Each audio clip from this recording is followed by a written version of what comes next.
Where you plan on seeing yourself in, 3, 5, 7 years, that kind of thing. And to me, that meant a lot that they actually took the time to sort of vet me and give me an opportunity to express where I wanted to be and what I wanted to do. Why do you think you were able to do it so long, stay on the field, not get hurt? Was it just that the stars were aligned, or you want to give yourself – I think you got to give yourself some credit here, Will. Well, some of it's luck. Some of it's a great training staff around you that's helping you, Band-Aid you and super glue you back together week in and week out. There's probably a couple of weeks that you shouldn't have hobbled out there, but you did anyway. But I think some of it's selfishness, that I didn't want anybody to ever be in my position. I'm one of those guys who's like, look, I'm here. I can hobble out there. I'm going to play. I want to do what I got to do, but also the guys around you. You don't want to let them down. You want to do what you can to get to that next rung of what we were trying to accomplish. Let's wrap up with this, Will. A lot of conversation about African Americans not getting enough opportunity to be head coaches, defensive coordinators, run NFL football teams. Your thoughts on how the NFL could do better? Well, as they say, it's really hard to be that person on the outside looking in to see how they can do better. But I think some of that comes down to conversation, understanding what goes into every situation of what they're doing. And that's an internal thing that they have to figure out on their own. You think they will? I hope they will. I think they will. I think they'll figure out what needs to go on from this point forward, as far as guys just, having the merit of being able to say that quality coaches come from every aspect of life. Yeah. You expecting a dynasty here, Will? A dynasty, they're built, not actually given. So I think once they've built their dynasty, then we can say it's a dynasty, but I'm not going to predict that they are a dynasty, because there's too many moving pieces anytime you play a game or play a sport. It's a lot of moving pieces to go, oh, yeah, we're a dynasty. Okay, you won 2 Super Bowls, or you won 1 Super Bowl, or you did this. And then it could be, the dynasty that, Andy has built on top of the guys that he has. He's got a dynasty of guys that went out and coached and done great things, or vice versa. He's been in a lot of championship games and not Super Bowl. He's a dynasty within himself. So those are different things to look at. Well, you're a very practical guy. I feel like you go to the supermarket, you make a very wise decisions all over the place here. I like it. Let's not crown anybody before they've actually gotten there. I think it makes sense. Great to talk to you today, working with Novo Nordisk, and let's keep everybody healthy out there. Good luck to your Chiefs on Sunday, Will. Thanks, appreciate it. All right. Thank you to Mark Carman for bringing us that interview with a great, great Chiefs player, Will Shields. Absolutely incredible career. He had a lot of interesting things to say in that interview. It's been a while since I've heard from Will. And the thing that jumped out to me, and Mark actually talked to me before he interviewed Will and said, what should I ask Will? And I said, I'd like to hear what he has to say about the kind of transition that the Chiefs offensive line is going through in heading into this game. You got your right tackle sliding over to your left tackle spot, and your guard sliding over to your right tackle. And what Will said there is that it's hard to transition. It's just really difficult. We talked about this yesterday, and Verderame mentioned former Chief Jeff Schwartz, Mitchell Schwartz's brother, and how he talked about how your footwork is all off, and everything is the opposite. And this is the NFL. This is muscle memory. So while it might seem silly to say, oh, you can play tackle on the right side, you can play tackle on the left side, but everything is different. Your body movements, the arms that you use for certain things, your kickoff leg, when you're sliding out to take on the incoming rusher, that's all reversed. And speed is everything in these situations. You've seen how these guys get off the ball. I mean, if you're just a split second late, the next thing you know, the defender's blown by you, and then your quarterback is in trouble. So to try to pretend like, especially with the pass rushers that the Bucs have, that this couldn't be a potential issue in this game, that's kind of sticking your head in the sand a little bit. And you better believe that Shaq Barrett and Ndamukong Suh and those boys, they know that the Chiefs have offensive line problems, and they know, and I'm sure Tampa Bay knows, if we can get pressure with 4 and we can drop everybody into coverage, that's how you beat Patrick Mahomes. And there's a great article about Jason Pierre-Paul and Shaq Barrett and Sue in the New York Times, and they were very complimentary of Mahomes. But I'll read you a passage here. Barrett thinks Mahomes is well on his way to earning that distinction, meaning the potential greatest of all time distinction.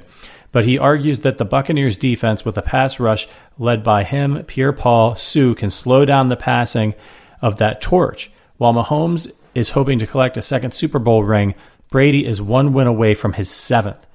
And then he has a quote, "We've just got to tell him he ain't ready to be the big goat yet because we still got Tom Brady," Barrett said. "So we've got to step up and make sure Tom Brady gets another one." And that's kind of going to be the story within the story of this game, I think, is that Buccaneers front trying to get home against Patrick Mahomes and trying to see if they can take advantage of the shuffling that the Chiefs have had on the offensive line. But look, make no mistake, the guys on the offensive line, they're not just like bums, right? These are NFL players. So to think that just because Eric Fisher's not there, and Eric Fisher's a really solid tackle, but we've seen Eric Fisher struggle, right? We've seen him struggle against top-tier pass rushers. So, you know, having Mike Remmers in there and these guys coming after Mahomes, they're going to... The Chiefs' offensive linemen, if you don't think that they know that this is a storyline heading into the week and know that they need to step up, I mean, you got another thing coming. These guys are professional athletes. They're super motivated. So I'm confident in our guys. I'm confident in our team that they're going to come out. In fact, they may surprise us. And I think sometimes this, when it's a storyline heading into the game, guys hear this stuff and they know what the focus is.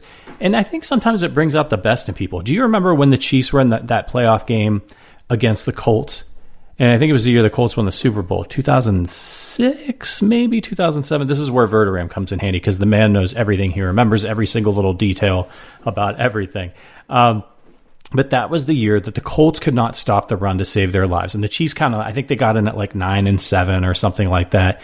But Larry Johnson was like at the height of his powers. And the storyline heading into the week was the Chiefs have a great running game. They're going to run all over the Colts. And what happened?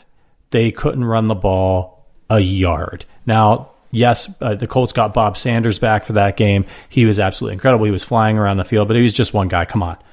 Like, don't tell me. And the Colts run defense, that entire playoffs, as I recall, again, we'll double check with Verderame, was incredible. They did a great job. They shut everybody down, and it's one of the reasons they were able to win the championship. So in this game, you know, you're hearing things like, well, the Chiefs' defense isn't that good. That's horse shit. We all know that.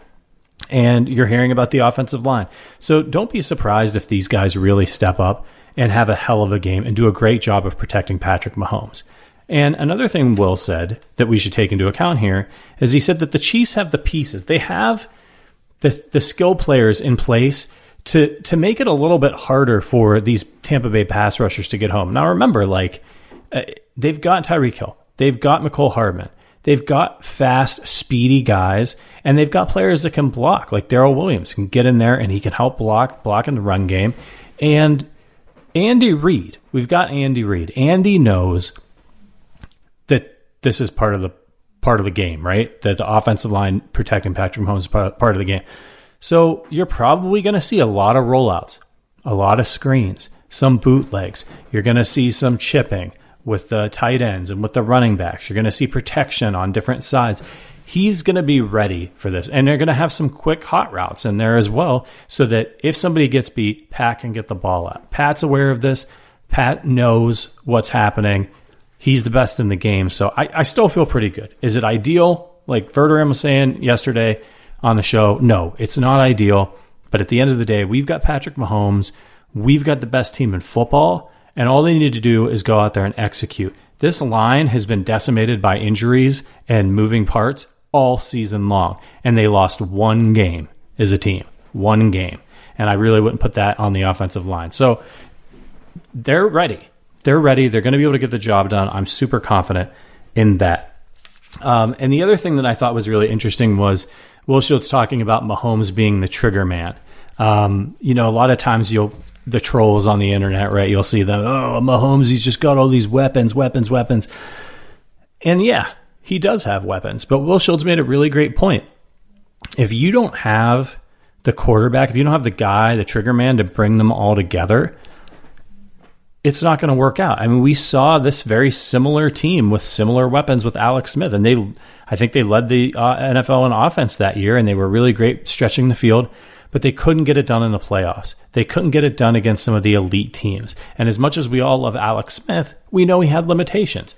Patrick Mahomes doesn't have those limitations. He exceeds any kind of limitations of even really good to great quarterbacks. He can do things that nobody's ever been able to do in the history of the NFL. So that's the special sauce here that we have. It's not just the fact that you've got a Hall of Fame wide receiver, tight end, and Travis Kelce. You got Hall of Fame caliber wide receiver in Tyreek Hill, but that you've got Patrick Mahomes to pull that together, and not only that, but to elevate guys like a DeMarcus Robinson, Mecole Hardman, Byron Pringle, and that should fill you with a lot of confidence heading into Sunday.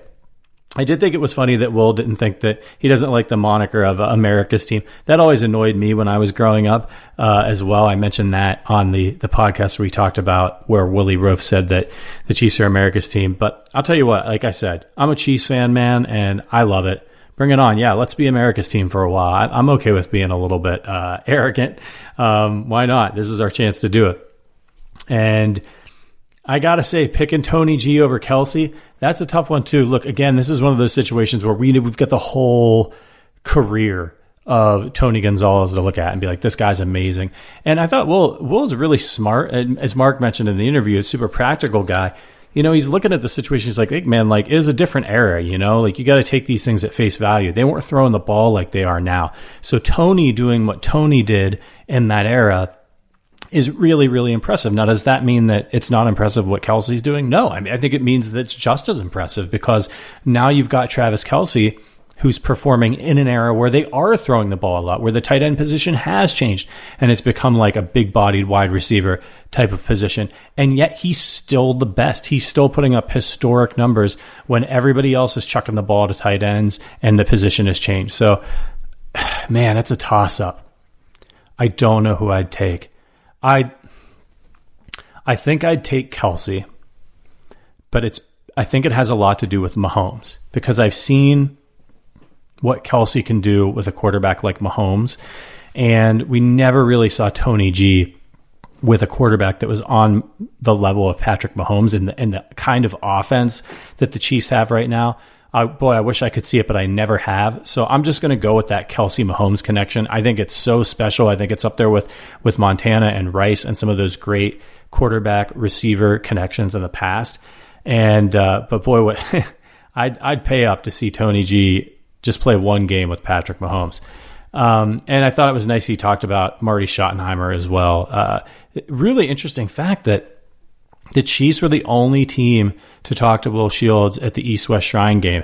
And that just goes to show how important having good personnel people is and having good people on your coaching staff to help identify talent and to be able to look at stats and look past stats and determine who are the best types of players and the best types of people that you want to have in your organization. And I think we all agree that Will Shields checked both of those boxes during his time in Kansas City.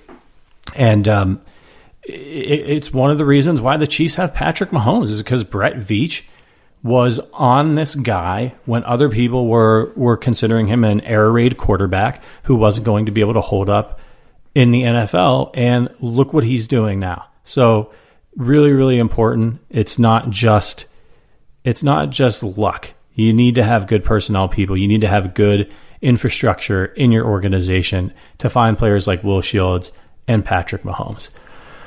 All right, I'm going to wrap it up there. Going to wrap it up. I'm just going to be straight honest with you guys. I don't know if we're going to have a podcast tomorrow. It's Saturday. I'm probably going to try to get some content out for y'all. I hope that you've enjoyed this week of the sort of daily content that we've been putting out and some of the special interviews and things that we've had.